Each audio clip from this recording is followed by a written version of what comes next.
பார்க்க போறோம். பிரத்யங்கிரா என்பது சக்தியின் மிகவும் பலம் கொண்ட ஒரு அவதாரம் ஆகும். இந்த பிரத்யங்கிரா தேவிக்கு அதர்வன பத்ரகாளி, நரசிம்மி, நிகும்பலா என்ற பெயர்களும் உண்டு. இந்த அவதாரத்தின் முகம் சிங்க வடிவத்திலும் உடல் மனித வடிவத்திலும் இருக்கும். இந்த பிரத்யங்கிரா தேவி பிரம்மனின் அழிக்கும் சக்தியின் வடிவம் என்பதால் இவளை பூரன் சண்டி என்றும் அழைப்பர். வேதத்தில் ஒன்றான அதர்வன வேதத்தின் மந்திரங்கள் மற்றும் கடவுளாக இந்த பிரத்யங்கிரா தேவி அதர்வன பத்ரகாளி என்றும் அழைக்கப்படுகிறாள். பிரத்யங்கிரா தேவியின் வாகனம் சிங்கமாகும்.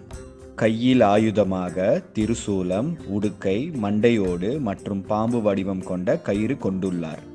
பிரத்யங்கிரா தேவியின் வரலாறு வேறு வேறு கதைகளாக இந்து மத நூல்களில் உள்ளன. புராண கதையின் குறிப்பின்படி விபுலாசூரன் என்ற அசுரன் அஷ்டலட்சுமி யாகத்தை செய்து கொண்டிருந்த 8 முனிவர்களுக்கு தொந்தரவு